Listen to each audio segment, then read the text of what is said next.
I'm Liz Hirsh Naftali, and welcome to the Capital Coffee Connection podcast. And today I'm having coffee with an incredible leader, a congresswoman. The way I want to introduce her is to talk a little bit about the concept of awe and wonder. And, there is scientific proof that if you have those things, it's really good for you. And I was recently at a conference, and I was listening to Professor Michelle Lonnie Chioda, and she is from the Arizona State University. And this is her specialty. And she was talking about the work of a Dr. Dasher Keltner. And I want to read a paragraph from his book, which is The New Science of Everyday Wonder and How It Can Transform Your Life, because I think it's a great way for us to start. I love that. Okay. He says, wonder, the mental state of openness, questioning, curiosity, and embracing mystery, arise out of experiences of awe. In our studies, people who find more everyday awe show evidence of living with wonder. They are more open to new ideas, to what is unknown, to what language can't describe, to the absurd, to seeking new knowledge, to experience itself, for example, of sound, of color, or bodily sensation, or the directions thought might take during dreams or meditation. To the strengths of virtues of other people, it should not surprise that people who feel even 5 minutes a day of everyday awe are more curious about art, music, poetry, new scientific discoveries, philosophy, and questions about life and death. They feel more comfortable with mysteries, with that which cannot be explained. Congresswoman Becca Balint from Vermont, I know that this is something that you feel and you talk about, and we're going to get into it and we can talk about it through our conversation, but I really thought about it because I saw some place where you had said about being outside and that importance of why you love your state and being outside and having nature and feeling awe and wonder. Yes. So I hope that's a nice way for us to start. Wonderful. It's actually at the core of my being. And so I'm delighted that you started with that. Actually, in the spring, I gave several commencement addresses at universities in Vermont. And each of those speeches was about the importance of awe. And Vermont is the state that has, my understanding is we have the least per capita church and synagogue attendance in the nation. But we have the highest percentage of people who get into the woods on a regular basis. And whenever I'm home in Vermont, I start my day and end my day outside. And I take my dog. We have trails near my house. And I take what is called an awe walk. An awe walk. Okay. Yes. And that is to open myself up to even small parts of the natural world that are surprising to me. And I'll give you an example. I was once out on a walk with my dog, and I noticed a painted turtle on the trail, which was already unusual.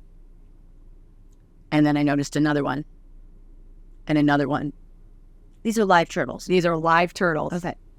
And basically I had come across a place in the trail where they had all decided to lay their eggs. It was like a turtle maternity ward, essentially. And I just stood there in absolute awe and rapture to this thing that I didn't understand. And I leaned down and stayed for a few minutes. And my dog was amazing. He just was so chill.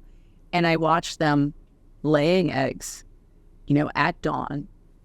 And I walked away feeling like I had been let in on a secret of the universe. And the rest of the day was an experience of being so much more open to the world. And as you said, the research has shown also people who experience awe have more compassion. They have more willingness to look at other perspectives. And so it's an absolute critical part of who I am. It is one of the only ways in which I can do this incredibly difficult job. Yeah. And so sometimes I start on my back porch in DC. I have a tiny little apartment, but it has a back porch that overlooks a lot of trees in an alley. And I just watch the birds and the squirrels, and I try to quiet my brain. And so it's an incredibly impactful daily practice for people. It really can change your life. And, part of the reason for this podcast is because we don't talk about politics and policy, although we're speaking with elected leaders, is to really touch base with who they are as people. And I think that I hope even by now, if we were to stop this conversation, people would get to understand the essence of who you are. Because at the same time, you are a congresswoman, and you were previously the Vermont state senator and the president pro tem.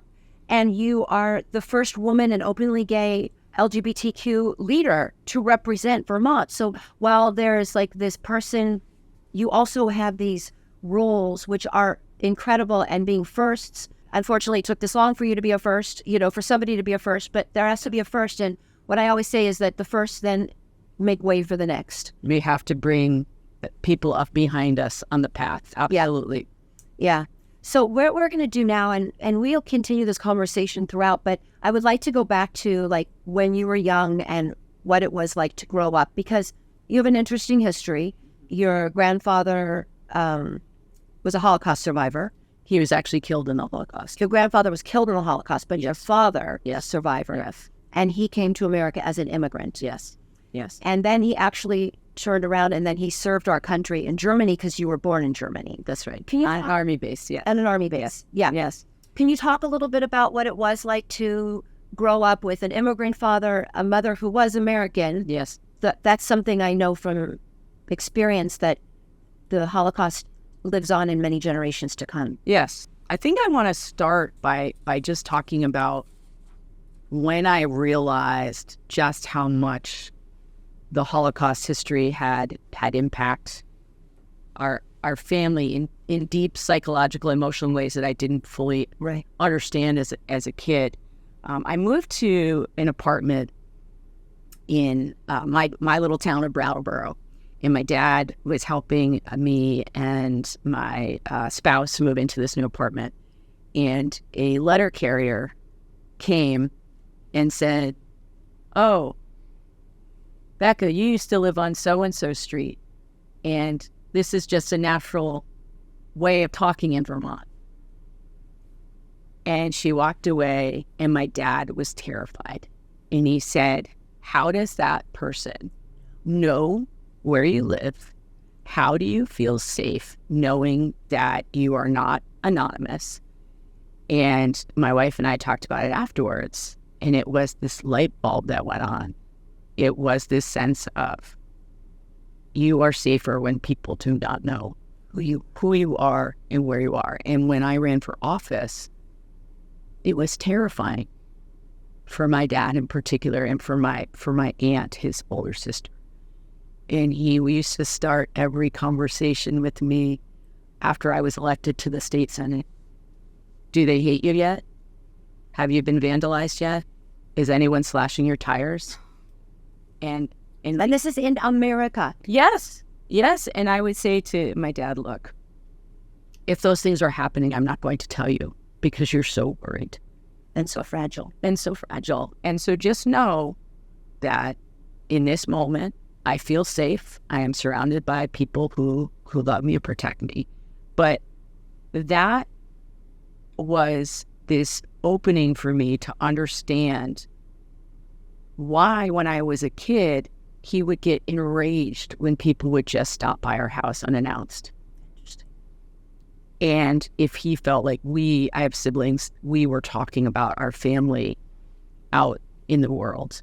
And at first I just felt like, oh, is this some weird like European like sensibility? I was like, oh no, this is Holocaust trauma. And so I wanted to start with that, because I wrote op-ed for 10 years.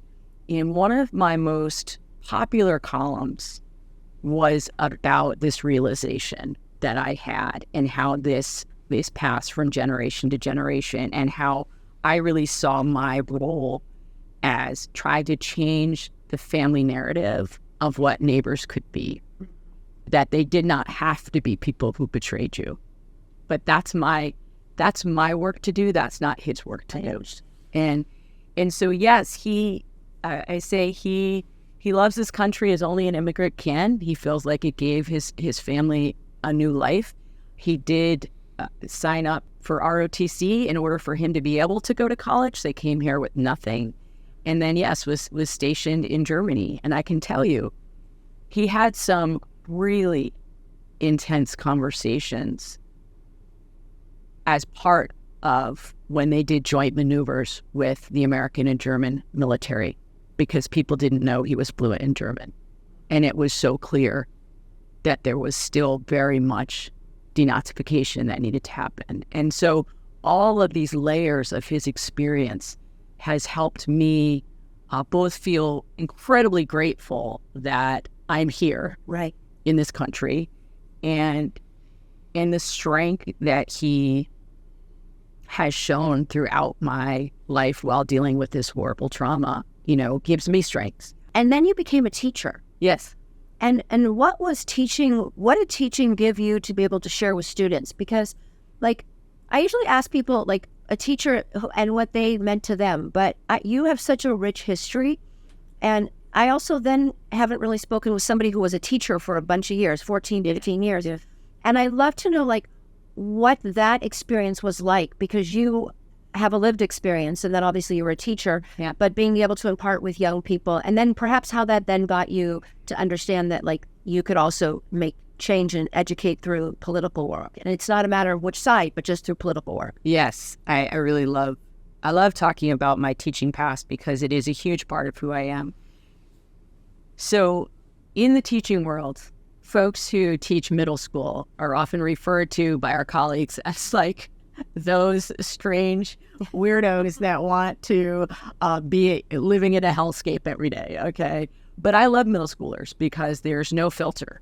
They'll just tell you exactly how they're feeling in real time. And my middle school years when I was a kid were some of my hardest years. So I was figuring out, it's hard.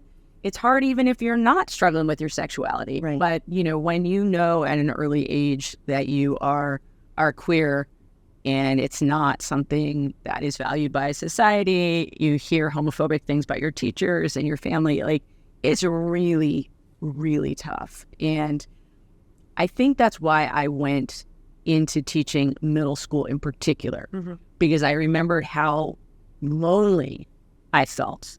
I had a lot of friends. I was a funny person. I was actually... Great personality. Yeah, I was great, right? But inside... Oh, exactly. And that's what we struggle with, by the way, in our country, where people are really feeling stuff inside, and on the outside they look great. Absolutely. And I'm just hoping, keep going, because I want people to be able to hear this and understand that those two things can both be true at the same time. That's exactly right. We hold multiple parts of us. I mean, in 8th grade, I was elected, the most humorous person in my class. Not surprising, right? We do this many times. People who have trauma, they use that as a source of connection. But those were really dark years for me. And so I really wanted to teach at an age where I could truly make a difference in terms of everyone in my classroom feeling valued by me. Come as you are. Yes. Right? And create a space together so that, we can all be in the land of misfit toys together. And it's been incredibly powerful for me in my political life when my former students from years ago email me or call me and say, I can't tell you what it meant for me to feel just valued as a person in your classroom. And some of them came out as gay or trans later. But some of them are just, people who needed to feel like when they came into my classroom, I was throwing my arms around everybody. And so I always say you can't teach middle school unless you believe in the possibility of change, like, right, every day. And I use those skills all the time in Congress, right? And so middle school Congress. Well, exactly. That's what I was going to say. We're not going there, but there could be some arguments made. Totally. And the tongue-in-cheek part of me is like, perfect, preparation. But on a more serious level, you have to be able to sit in discomfort and work through it. I agree. And so that, I think, really prepared me this time and for this work. And I know that for a lot of teachers, they also feel seen by me in my role when I talk about my teaching and as it relates to my work in Congress, that it isn't just about teaching a curriculum. It's about trying to hold the whole child and that value, and also connecting families to the classroom. We want families to feel like they truly have a connection to the classroom. So, okay, so talking about families, it's a great segue. Yeah. Talk about a little bit about your wife, your kids, as you feel comfortable, but the balance, because you do have to travel. You are in DC a lot. Yeah. That leaves a lot on your wife. That leaves for your kids an interesting, because when you were in the state, you were local. Much more, though I was away traveling. I was still traveling a lot. But now you're in DC for at least during the week. So exactly. How does that work? And and obviously your wife has to do a lot, and she has to be a very special person. She is a special person. She does have to do a lot. I couldn't do it without her. I couldn't. And, I made a decision when the kids were really little to take a pause from my teaching and be home with them so that she could advance her career. I never imagined I would be a stay-at-home parent because I'm a middle school teacher. I know I'm not a nursery school teacher.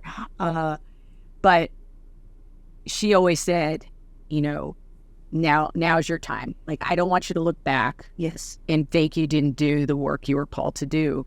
And my kids are amazing and resilient and creative and curious. And I try every single week to try to get home by Shabbat, to be home for the weekend and for Friday. Exactly. And sometimes we can't quite make it, so we fudge a little, and sometimes we do Shabbat on Saturday. But it's that time together. It's the coming together. It's the lighting the candles. It is all of us decompressing. And so, yes, I have a 15-year-old who's going to be 16 next month, and a 13-year-old. And they are used to the routine of me being away. We text, we do FaceTime, we talk. But I think the thing that gets them through the distance is they're just so damn proud of me. I love it. They really are. And it's been an adjustment for me. When I was in the state legislature, Abe, my oldest, would ask, well, did you pass any good laws this week? But yeah, to qualify what you did. Exactly. But now he's much more hard-nosed. I walk in and he's like, let's talk about your votes, Mom. Because he has his opinion, right? Which is fantastic. And it is, they are my rock. They are my solace. And I don't know how anyone could be in elected office right now without having a solid base of support. It's just so draining. It's so intense. And, I've had to really train them all. Don't read the comments online. Don't weigh in on social media. My dad still struggles with this. I'm like, you're not helping me, Dad. But that's been a real training for all of us. Don't engage. Right? Don't engage. But I miss them, of course. And I understand also that you rock climb and you motorbike. Yeah. Do you still have time for those things? No.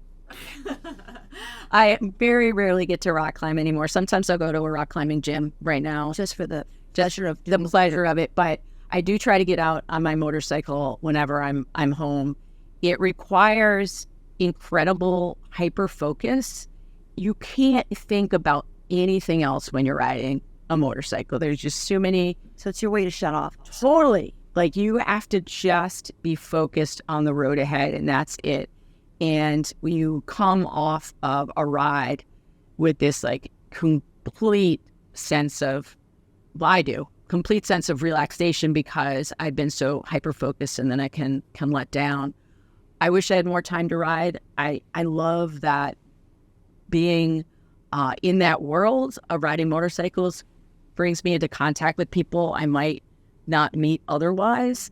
My daughter mocks me because she says I look like a mouse on a motorcycle. She's just like, I know you think you look cool, Mom, but okay. It's good that our kids give us reality. Give us reality checks. But I love riding around my hometown, and I'll ride past the ball fields at the high school, and inevitably I'll hear some, teen guy say, "I think that's a girl." As I ride by, yes, and I love that, and I know that we are all a bundle of contradictions. So I am an environmentalist. I am someone who loves the woods. I also love unfortunately, my petroleum burning motorcycle. And that is the human condition right there. Well said. What is the best advice you ever received and the worst advice you ever received? Okay. That's a lot. Yes, I'll start with the worst advice because that just instantly got in mind. A few years ago, I made a decision to be much more public about my struggle with anxiety and depression and how I dealt with it and the tools that I've learned, and that it is not a sign of weakness. It's a sign of being human. And I was told by several, it was interesting, it was all male politicians in Vermont, older men, who said, "You're making a mistake. This is going to ruin your career. Why are you doing this? It's too much information. People don't need to know this." And I felt so clearly at my core that they were wrong. But of course, you have vulnerability hangovers, right? So then the next day you're like, wow, was this a big mistake? Right. Was this? And over again, regular Vermonters have stopped me at town meeting, at the post office, the grocery store, saying, that was such a powerful thing that you did. I felt seen. I felt understood. My husband, struggles with depression, or I struggle with anxiety. And to end the stigma, we have to, as people with a megaphone, as people who have the platform, we need to use it for good. And I saw this as a way to use it for good. And so that was... I'll just add to that, which is that it also shows the vulnerability of people that lead. Yes, you have a megaphone, but that you are real. Yeah. And in our country, there is the level of people that do struggle with anxiety, depression, and obviously then it results also in the drug issues. Yes. Is so enormous. There is not, I don't think, one family untouched, either personally or very close. Yes. So I don't know, bad advice, but I just say, listening to it, thank you for sharing that. Because, when you look about who you are, that's not something that, pops up, but that is something that people can relate to so much more than what the latest policy you voted on is. Exactly. Because it touches us. Because they remember how you make them feel. Yeah, going back to your teaching. Right. They don't always remember what you said. No. They remember how you made them feel. And so that was terrible advice I got. Yes. I'm glad I didn't follow it. Good. I've been very lucky to have some really strong mentors in my life over the years. And, one theme that has come time and time again is you have to step fully into who you are as a person in order to bring people to you. And that in politics, we're often told to put up a facade, armor up. I've heard that all the time, also from women who were trailblazers in politics. I understand why they say that. You got to armor up. People are asking more of you. They're demanding more of you as a woman. But I had some folks tell me really clearly that when you armor up, you are out of alignment with your own values. Right. You value connection. When I make a list of my values, that is at the top. I value connection. Right. You can't truly connect if you are Armored up. You just can't, right? And so, are you familiar with Brene Brown? Yeah. Yeah. Pretty familiar, all these years where I've sent to everybody, Yes, listen. Exactly. And she says, strong back, soft front. You got to know who you are. You have to know absolutely who you are in your core. And that cannot prevent you from seeking out genuine connection. Right. So she's been a huge influence on my life. She said, and this is one of the phrases that I had to learn to also be able to balance, which is choose discomfort over resentment. Yes, it would do something and then you would resent it and then you weren't being true to yourself. Yeah. Better to say, I'm sorry, I can't do something, or that doesn't work for me, than to be struggling within. Yes. And that is absolutely something that I still struggle with. Yeah, right? It's still a lifelong piece. Yes. But as long as you're cognizant and you work and do the work, I think then you're healthy, and then you do all the things that you need to get done. And, the other thing that I think about a lot is how vulnerability itself actually is kind of a superpower. Okay, that's great that you're saying it, because one of my questions later is, what is your superpower? Yes. So keep going. But yes, I asked the question now. I think, but it's an important. I have the ability to be completely and totally in the moment with people, whether it is someone coming to my office or constituents, and that being fully present, putting the phone away, making eye contact, leaning in. Like, there are the things that you can do. You can mirror the way people are holding their bodies in order for you to understand what they're holding. And so that is a superpower of mine.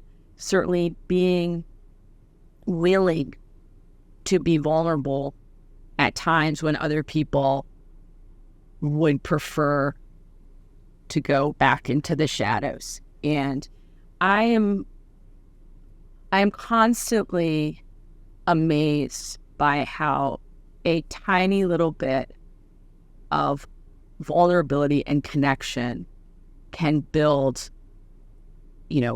this base from which true connection is built. And I always say, so I do leadership trainings, and I always say that trust isn't actually built in grand gestures.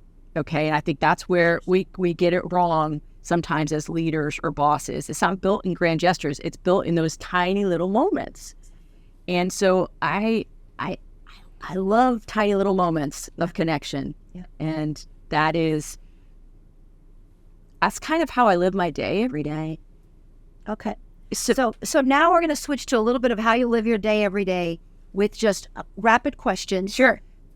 Give people just a little bit of enjoyment of what things are that mean to you. Yes, I love it. My first question is, what is your favorite sound? The sound of my dog snoring. What's your dog's name? Wheelie. Okay, so Wheelie snoring is one of your favorites. When he is on my lap and he is just so blissed out, that just calms me right down. Yeah. What is your favorite color? Maroon. Oh, great. Favorite smell? Pine. You have that. Mm-hmm. If you were on a desert island and you had one meal, what would it be? My wife will laugh at me. It will be pizza. Oh, well, I wouldn't laugh at you. That's me. She says I eat like an 8th grade boy. Yeah. Yeah. It's all good. Favorite music? When you have time, what music do you listen to? If I'm trying to unwind at night, I listen to jazz. If I'm trying to pump up in the morning, I listen to anything from AC/DC to Brandy Carlisle to the Chicks to more motivational stuff to really not armor up, but just the work that we do as elected officials is hard. Please start with a smile on your face kind of thing. Yeah. If you could go somewhere in the world that you haven't been with your family, where would that be? Pompeii or Herculaneum. I was a major, have a master's in history. I love that it's literally a moment trapped in time. And so that's on my bucket list. Okay. Yes. Now we're going to go switch over to a game which I've been playing with everybody. It's a short one. And there's different versions. We do kiss, marry, trash. Okay. And basically it's a rating. And there's other ways you can say it. But what you would kiss, what you would marry, what you would trash. Okay. Oh, wow. It's a rating game. And there's just a few of them, but they're kind of... Okay, are these women that you're asking me about? Or no. Okay, I just want to know how I get in trouble. Okay, you're going to be safe. So the first one is, this will be just an easy one to get you warmed. Yeah, great. Breakfast, lunch, dinner. And by the way, I know that you guys in Vermont produce a lot of maple syrup. So yes, so breakfast is marry. Okay. Lunch is trash. I hate lunch. Dinner is kiss. Okay. Yeah. If you were going to relax, which is, one of those things we all try to get in. Yeah. Netflix, reading, meditating. Okay. So I would say marry, meditation, kiss, reading, trash, Netflix. Okay. Music. We kind of already done that, but here, pop, country, hip hop. So I would go, that's tough. That's tough. So I would say pop, country, hip hop. Okay. This is a really hard one. Yeah. Penne, fusilli, or spaghetti for your pasta? Yeah. Fusilli is definitely Mary. Penne is Kiss, and spaghetti trash. Oh, gosh. Okay. And what sauce would you be putting on that fusilli? I was curious. I like a red sauce. Okay. Cool. Yeah. With a lot of parm on top. Yeah, lettuce. Yeah. Yeah. There goes the... It's Vermont. I was going to say, Exactly.